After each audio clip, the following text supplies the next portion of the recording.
दे करके भी बताएंगे। टॉपिक बनाइए कि संख्या रेखा पर निरूपण। ठीक, आप सुनिए अब हम यहाँ लेंगे उदाहरण 1। ठीक, उदाहरण 1 को हम ले करके समझेंगे कि कोई भी दशमलव अगर है, दशमलव संख्या है, तो उसको संख्या रेखा पर किस प्रकार से हम लिखेंगे, निरूपित करेंगे। यहाँ इसको हम समझें। अब सुनिए, जैसे देखिए हम यहाँ पर लेते हैं, सबसे पहले आसान लेते हैं 0.5। 2-3 को हम बताएंगे, उसके बाद आप एगो बना के दिखाइएगा। 0.5। पहले आप देखो, हाँ ना रुकिए ना, पहले उदाहरण 1 नंबर हो गया 0.5 और 0.5 को हमें संख्या रेखा पर दिखाना है। तो उसके लिए पहले ये पता करेंगे कि 0.5 किस किस के बीच में है। तो 0 और 1 के बीच में है। तो इसलिए जो संख्या रेखा हम बनाएंगे वो केवल 0 और 1 के बीच का बनाएंगे। तो यहाँ से लेंगे और 10 भाग होता है।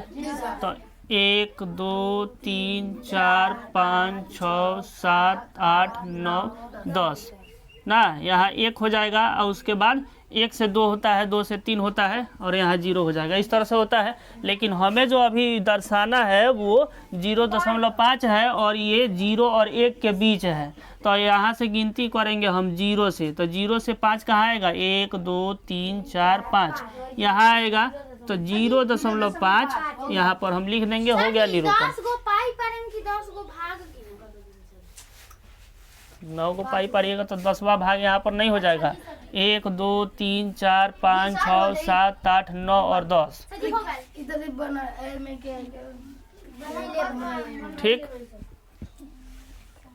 5वां भाग गिनिएगा यहाँ से। 1 2 3 4 5। एक और देखिए, एक और देखिए 2.7। तो अब आप बताइए कि हम संख्या रेखा किसके बीच का बनाएंगे? 2 के बीच में। फिर से बताइए। हाँ, 2 और 3 के बीच में बनाएंगे। 2 और 3 के बीच का बनाएंगे। तो यहाँ पर तो हो जाएगा हमारा 2 और 1 2 3 4 5 6 7 8 9 और 10 माने यहाँ हो जाएगा 3। समझे? लेकिन ये कहा है 2.7, तो यहाँ पर 7 तक जाएंगे। 1 2 3 4 5 6 7 और यहाँ लिख देंगे 2.7। हो गया निरूपण। ठीक, अब सुनिए ना, इस तरह से चाहे आपको कोई भी दिया रहे, चाहे आपको दे दे 12.5, तब जो आप बनाइएगा किसके बीच का? हाँ, 12 और 13 के बीच का बनाइएगा। ये 0 और 1 के बीच का, ये आपका 2 और 3 के बीच का। समझे? तो इसी को आप बना के दिखाइए,